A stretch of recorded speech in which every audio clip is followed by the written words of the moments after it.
So good morning everybody, here is my CL500. This is a 5-litre V8 and this car was made in 2000. Now this car, new from Mercedes, the base spec was £70,000 back in 2000. Now in today's money, that is £128,000. This car new, in today's equivalent, was £128,000. So 22 years later, I just bought this car for less than 1% of its original retail price. In this video, we're gonna go how and why.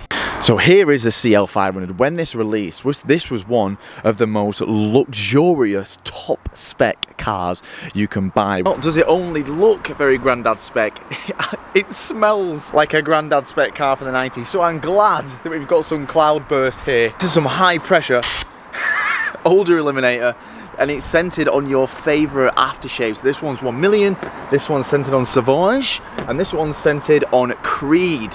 So because they're so high power, you don't really need much, and it properly sticks into all of the carpet and everything. I actually use these in all my cars, and because I walk around a lot, obviously you know what it's like, guys. I walk around a lot. I'm not gonna lie, I use these so much in my trainers. So they're literally designed to go anywhere. Because they're so high powered, you really don't end up using much. They're very strong and it properly gets into any fabric. So I actually really like the 1 million, so we actually need to get rid of this granddad smell in here. So we're just gonna blast absolutely everything, and it is strong, so you can actually use these as like a bomb. So just bomb them in a little bit, shut the door. Not only eliminate all the odours already there, it will actually give like a long-lasting fragrance of whatever smell you choose as well. Head over to Cloudburst, just give it a try. Their website will be there. I've actually got a load of cans in the house and I use them all the time, especially in my trainers. They work better and they smell much nicer than the crappy ones that you get from the supermarkets. Now this isn't the best spec because it's not got the AMG wheels. It's got the standard wheels, which are absolutely disgusting. But as you see from the start of the video, I paid £1,100 for this car. Now, of course, it is not shy of its issues, and today we're going to be going into some of the issues it's got. I got sold the car with 2 issues, but trust me, it has a lot more, and there's some issues which I still haven't dived into yet. So today, we're going to be going over every single issue this car has, which ones I've discovered in the couple of days I've owned it, and also going to be diving down some of the issues which I need to diagnose. So these cars came spec'd with absolutely everything. Heated seats, front and rear parking sensors. I believe it's either air suspension or hydraulic suspension, so you can actually lift the car up. There are so many more buttons on here. I'm not entirely sure what anything is. Got more parking sensors side, full electric steering wheel, heated seats, the absolute shebang. But you don't just get a car for 1% of the price without issues. So I've actually put a list together of things that are wrong with this car, and we're going to go through them. I actually tried to fix some today as well. So the first thing on this car, it has a coolant leak, which I did not know about. Now it is pretty severe. You can actually see it dripping quite heavily when the car is warm. But for some reason, it doesn't really lose that much coolant. I mean, it does, but not enough. I did a 3-hour drive home with it leaking like that, and I didn't really top the coolant that much. But nonetheless, it's a coolant leak, and we need to get that fixed. I've heard that maintenance costs on these are through the roof, and I suppose we're going to find out. First of all, we need to buy a new radiator. The second issue on this car is I bought it with a battery drain from the driver's seat. So at the minute the fuses are pulled from the driver's seat, but as I've recently bought it and got it home, I've realised that there's something else potentially causing the battery. What I noticed is, I'm driving the car, the blower motor was on full all the time. Even with the key out, the blower motor was just on all the time. I've tried doing loads of different fuses and relays to pull out the blower motor, but there wasn't any which actually turned it off. The only way I could actually turn the blower motor off and stop it from killing the battery, to take the glove box apart, and there is a wire here. Now I've got it pulled up at the minute, but you can actually just push it back in and you can hear the blowers are on. So the only way to stop it killing the battery, I've had to come down here and I've just had to unplug that. Now the next reason I got this car was so cheap was because things are just missing. Interior bits are missing. This just keeps popping back off, so I think that's cracked. We've got, well, that was off, but I actually found that in the back of the car, so that is here. And there's just other little interior bits missing from the car altogether. I actually had a massive issue with these windows. They never kind of talked to each other. One came down here, that stayed down. It kept leaking water. Every time you opened the door, this one came down and then that one stayed down. I had a load of issues with the windows, but I actually fixed that because I realized I was taking the battery off, so they just need resetting. So I held them all the way down for 3 seconds, held them all the way up for 3 seconds, and now they work perfect. That closes, that closes, that closes. So the windows I've actually fixed. As you've probably noticed yourself, the paintwork is not in good condition. Around the car, there's scratches all over. It's really flat. It might look okay on camera, but the roof is terrible. The roof badly needs repainting. The good news is that when the car is wet, it looks really clean, which says to me that most of these scratches are going to be in the clear coat. So what we're going to do is we are going to do a full flat and polish with a DA on the car to see how good we can get it up. And the roof is actually getting painted next week. Now, one of the other things is the car feels incredibly floaty when you're driving.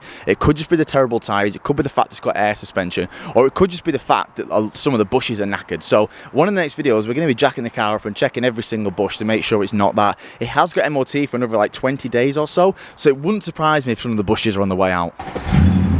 Now we keep getting quite a few warnings up on here. We have brake lining wear, which says to me that some of the brake pads are low. We actually keep getting an intermittent ABS light, which keeps popping up on here.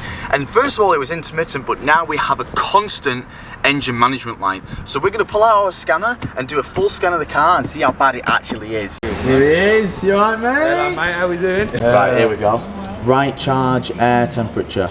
Short circuit to positive or open circuit. Right, let me take a picture of this. Check the ABS just to make sure there isn't anything bad with that. So, bank snap-on, system faults. That's the code. It might not be snap-on's fault. Sometimes car manufacturers do just bring up a fault code like that. Well, the ABS light hasn't come on for a while, so I'm going to ignore that. I was going to say, I'll clear it. Okay, so considering it says the right air temperature, considering this has got like a twin intake, there's probably going to be one for each side. Now, the issue is we don't know if right is looking at the car or if right is being inside the car. So what we're going to do is we're just going to inspect first. We're going to try and pull this cover off, get all these out the way. Hoping we won't need any tools because the tools are all inside. Yeah, so it's just latched around them rubbers here and it just kind of pretty simply pulls off. Okay, so they're not underneath here, are they? On here, maybe? No. Interesting. So there's the V8, guys.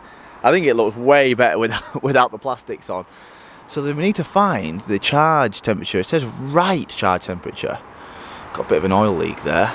That's good. Oh yeah, we need to do the rocker covers. You can actually see here, we've got a little bit of an oil leak here coming from the rocker covers. So we're probably going to have to sort. We're going to have to sort that as well as one point. Add that to the list. It gets hot. You can actually smell oil, and that's probably where it's coming from. It's probably just heating that oil up there, and you'll be able to smell it. But looking at it, I have no idea where these charge temperature sensor things are. I would have thought it would have been on the intake somewhere, but looking at that now, it isn't. Okay, so I'm getting a few different things. Basically, the code on that one is P2006, which is something to do with the intake flap inside the plenum, but that's not what it reads. Open circuit P0112. Now the P0112, I've googled P0112, and yes, it talks about intake air temperature. Now a lot of people saying online that it's either built into the air ducting, but it's not, or it's integrated into the mass sensor itself. Now I can't exactly see where, because the part I've looked on eBay doesn't look like the part in there, so I'm not entirely sure what's going on there. We've got some contact cleaner here. We're going to clean the actual mass sensor itself through the filter. Then we're going to clean it inside there and then the plug. Literally everything's just clipped in. Okay, so the engine management light did go off for a split second, but now it's back on again. So I'm not sure what that is. I'm going to have to wait for one of the for my Mercedes friend to reply. So yeah, I actually don't have any idea, to be honest. I've pretty much looked everywhere online, can't find it. Even spoke to a couple of like Mercedes people, they're struggling to find it like over the text message and over pictures. So I have no idea where it is. I'm starting to think it might be inside the actual plenum, and we might have to just rebuild the plenum kind of thing. But I'm actually speaking to a guy who's a Mercedes technician, and he says bring it in and we'll have a proper look at it. So for the time being I can't do any more now, but here is my £128,000 Mercedes, which I bought for 1,100 quid. So yeah, it's going to be a long series. This one we're going to be modifying it and fixing stuff, and obviously answering the question, is this car impossible to maintain, and are the maintenance costs really as bad as people make out? I guess we'll find out. We're going to slam this and do some cool stuff to it. So yeah, hope you're along for the long ride, because I'm pretty sure it's going to be.